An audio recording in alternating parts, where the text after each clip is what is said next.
Alright my people, so in this video today we're going to be analyzing prospect number 2. Now this is my second prospect analysis video and it's going to be about Taylor Hendricks, who is a power forward. Now disclaimer before you guys run to the comments, the Houston Rockets need a facilitator, they need a point guard. I'm evaluating almost every single prospect, so chill. I'm going to get to everyone, but this today is about Taylor Hendricks, so let's relax guys. But in the comment section down below, let me know what prospects you want me to talk about next, who you want to see next, and overall adaptations you think I could make to these type of videos. Also, when I said every prospect earlier, I meant every prospect the Houston Rockets could take it for. But you get what I'm trying to say. But without further ado, enjoy the video, like, share, subscribe, and without further ado, let's jump right into it. So let's get to know Taylor Hendricks a bit more. So Taylor Hendricks is a power forward who is 6'9" and weighs 210 and has a 7'2.5" wingspan, who has very good length. He attended the University of Central Florida, and fun fact, coming out of high school just a year ago, he was the 44th best prospect in his class coming out of high school. I put 44 ND, I meant 44th, you know what I'm trying to say. And he's 19 years old. So the tremendous amount of improvement he made in his freshman year at college only pays dividends to his work rate, work ethic, and other things I'm going to talk about in this video. But what kind of production did Taylor Hendricks have? So this past season, he averaged 15.1 points per game, 1.5 assists, 7 rebounds, 0.9 steals, 1.7 blocks. Yes, you read that correctly. On 48% from the field and 39.4% from three, on 4.6 attempts per game, and was also a decent foul line shooter at 72% and played heavy minutes, around 35 minutes per game. So there's a couple things that stand out to me here. He had how many blocks, sorry? Yeah, you heard me correctly. This guy is a 6'9" power forward and averaged 1.7 blocks per game. His shot blocking ability for a forward is honestly phenomenal, and it's something I'm going to touch on later on. And he's a knockdown 3-point shooter. Throughout the year, that number was closer to 41-42%. But as all shooters do, he went through a slight slump, so those numbers kind of plummeted down to 39.4%, but I'm telling you right now, he's a knockdown 3-point shooter. So solid stats overall, also a steal a game. So he's a very active defender. So you're thinking, these stats look decent. I want to know more about Taylor Hendricks' strengths. So let's talk about them right now. So this guy guards 3 through 5 at a near elite level. His switch ability is something which is going to be coveted by a lot of NBA teams and can be of great value at the NBA level. And he also guards 1s and 2s very well. You know, I didn't want to be a typical scouting report that says he can guard 1 through 5, because that phrase can be so deceiving. He can guard 1 through 5 technically, but I'd say he specializes most at guarding 3s and 4s, with the ability to guard 5s quite well, because most NBA 5s aren't backing you down, and with the ability to guard 1s and 2s and somewhat stay in front of them. So that's how I worded it, but overall he can switch on to basically every position and do a decent job. Now, he has such good shot blocking ability and instincts for a power forward. In this day and age, you've got so many guys playing the 4 who aren't really power forwards, like Tobias Harris. The guy is so soft. Oh, okay, he caught a stray there. Let me leave Tobias Harris alone. But you've got guys like Martin for the Miami Heat, who's playing the 4, but is he a true power forward? No. But Taylor Hendricks has the abilities of someone who can play the 4 defensively as well. He can actually guard 4s and 5s, and he's also a stretch 4 and can shoot the ball very well. So he's not only has the right length and size for the power forward position, his skill set perfectly matches what most teams are looking to put next to their typical 5. He's also a high level offensive rebounder. We already know what we're getting with this. We have Tari Eason. Tari Eason is an absolute demon on the offensive board. It's a skill, because not everyone is that good at grabbing offensive boards. It's something you need instinctually, and it's something most guys are just born with. Well, Taylor Hendricks has this, and I believe he averaged 2 offensive boards per game this past season, and he's someone who's going to be very active on the offensive glass. And that is so critical, because these type of rebounds cause or lead to second chance opportunities, which helps to save dead possessions and gives your team more looks at obviously scoring the ball. That's why it's so important to have guys that grab offensive rebounds, and Taylor Hendricks would be another perfect addition to this team. Imagine him and Tari Eason crashing the offensive glass. I can't wait if that actually happens.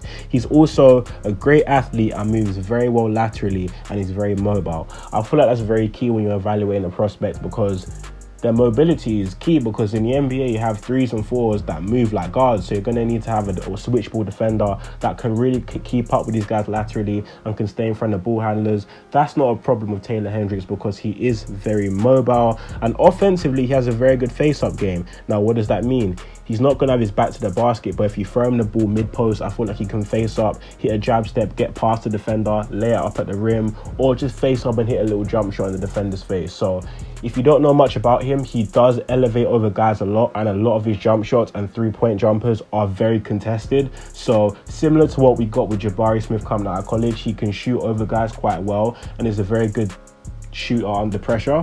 And also, one thing which I love about this guy so much as a prospect is his hustle. I love when I see guys diving for loose ball, taking charges, sacrificing their body for the benefit of the team, and this is something that Taylor Hendricks does. Those little things can sway possessions and can overall swing momentum in your side, because you might be having a few bad possessions, he dives for a loose ball, you win the jump ball, you go down and hit a 3. Those kind of possessions can really switch the game in your team's favor, and those are the type of players you definitely want to have on your roster. Now, with every prospect, some have their weaknesses, some have more, some have less. But in this case, I don't really see that many weaknesses with Taylor Hendricks' game. However, the ones I do see can be a slight cause for concern. So he does need to improve his shot creation. Again, if he's with a system where, let's say, James Harden comes back and he's a spot-up shooter, that's not needed. But for him to potentially have that high level potential, which other guys in this draft may have at edge ahead of him, is he needs to improve his shot creation level and overall improve his handle, so he's a more versatile offensive option.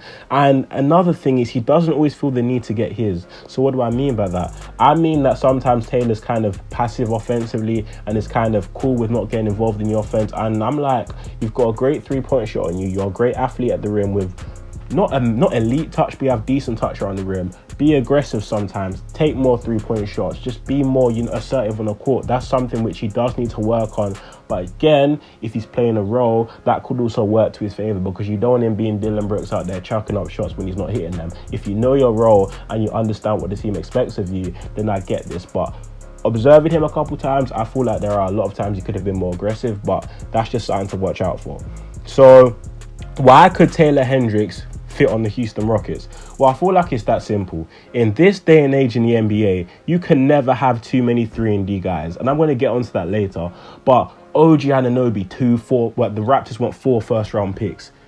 Mikal Bridges, well, he's kind of elevated because we didn't know it was going to be this good in Brooklyn. But the amount of value 3-and-D guys have is immense. So if you keep stocking up on these type of guys, if you want to trade for someone in the future, that's just going to be of benefit to your team. And in my opinion, the 3 and 4 market in the NBA when it comes to, when I mean role players, not like your stars, but them type of players there, isn't really the best. So acquiring these guys through the draft will definitely give your team that edge. Then on top of that, I feel like the Houston Rockets really lack a guy that's a knockdown shooter, Jabari Smith was advertised to be that, and I still think that will come along with time. But so far as we've seen, he's not really been that.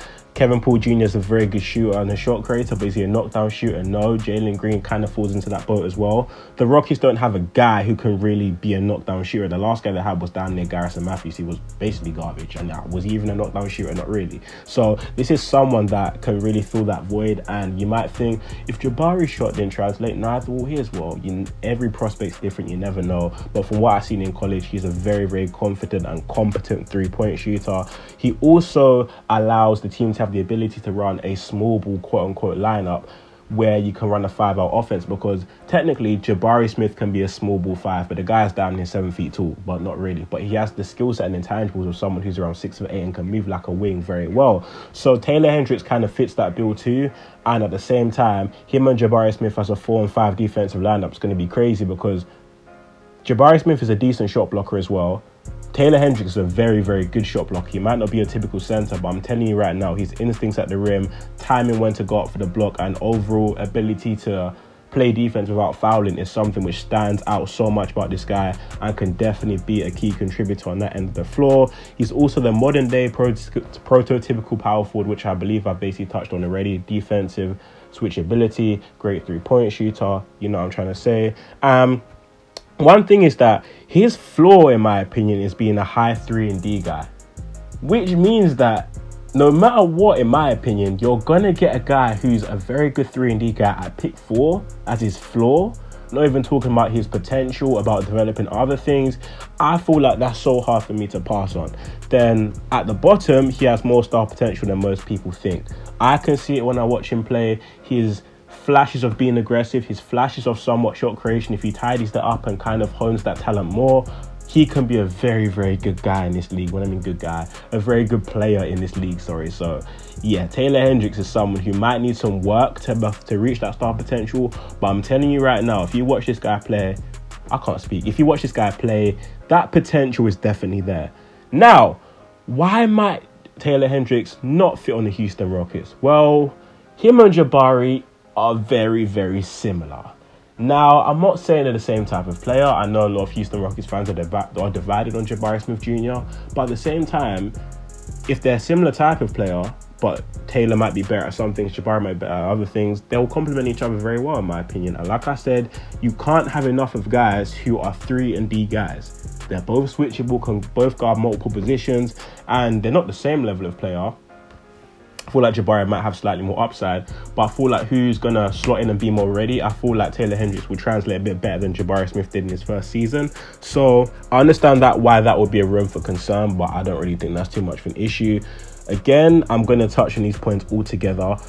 The Rockets don't necessarily need a 4. It's not their priority. I know they're primarily looking for a guard, a facilitator, a passer. You guys remind me in the comment sections all the time. I know. But at the same time, if James Harden comes back, or at pick 20 you can address that issue, then I don't see why you don't just take the best guy available now, which in my opinion would be Taylor Hendricks if Scoot's taken high or whatever. But yeah, so overall this could be a concern as well, because Ime Udoka, which I'm going to talk about as well, is a defensive coach, which means that he might favor someone like Hendricks and Jabari Smith and Tari Eason over Sengun, which could see Sengun slightly see his minutes diminished. And I know a lot of guys didn't like it when Steven Silas benched Sengun at the end of games, but the fact of the matter is he has to improve defensively. So someone's minutes are going to get sacrificed. I don't know whose, but that could be a reason why you don't want to add another 4 to the pool when you can add more depth in another position. You feel me? But yeah, so what is my opinion on Taylor Hendricks as a prospect as a whole? 10 out of 10. If you guys didn't know already by the way I was speaking, he is one of my, or if not my favorite prospects in this entire draft. 3-and-D players are the most valued commodity in today's NBA, and you can't argue that. OG Anunoby was worth, well, the Raptors value him at 4 first-round picks. They were getting offers at 3 first-round picks, and they were saying no. Let's be so serious now. The Brooklyn Nets are made up of 3-and-D guys. I'm not saying their team's amazing, but when it comes to trading for future stars or whatever, these are the type of players that are going to just help your package look even better and add so much value to other teams who might be looking at your roster wanting to acquire him, or just value for your team for what he can do on the court. Now, yeah, I feel like he is a safe pick because I don't see him becoming terrible. That could also turn guys off because you want someone with superstar elite potential. But how many of these guys reach that elite potential? I don't know. So I'd rather get the guy Taylor Hendricks, who still has a very high ceiling and good potential to maybe be an all-star. But at the same time, his floor is so high to the point where he's not going to be a bust in air quotes, versus a prospect who is so raw, might end up being terrible, but has the potential of prime Russell Westbrook. You know what I'm trying to say, hypothetically speaking. But comparisons, I see so many shades of different players. I see a bit of Jared Vanderbilt defensively, a lot of Jabari Smith Jr. as a whole when it comes to game, a mixture of both Jalen and Jaden McDaniels, more of Jalen McDaniels when it comes to his size and length, and Jaden McDaniels' defensive prowess and now improved 3-point shot. So there's a lot of guys where if you watch Taylor Hendricks, you see a bit here, a bit there, and you pick and match each attribute from each guy and how you depict them being in, I'm just waffling, but you know what I'm trying to say. But also when it comes to Jared Vanderbilt, he's a very good offensive rebounder, and Taylor Hendricks definitely has that aspect to his game too. But that's honestly all I got for this video right here. This was just me giving my opinions on Taylor Hendricks as a prospect. Guys, if you do not agree with me in the comment section down below, I really do not care. I'm joking. Of course I care about you guys' opinion. If you disagree with me, I want to know why you disagree with me. And yeah, obviously Taylor Hendricks is a great prospect. Don't write we need a point guard. I already said 5 times in this video I'm going to end up speaking about point guards too. I'm evaluating the prospect. If you guys do not think he's that good, you can tell me. If you feel like the Houston Rockets might not need him, which I touched about in this video, you can also put that down below. But overall, give me more suggestions of who you want to see next, and I'll talk about them. It's pretty much that simple. But thank you guys so much for listening to my second prospect analysis video. I hope to make these every other day, you know what I'm trying to say. So that's all I already got today. I'm trying to hit the rhyme in this shit, but nah, let me stop now. Thank you guys so much for listening. Please like the video, share the video, subscribe, and I'm out, guys. Stay blessed. Peace.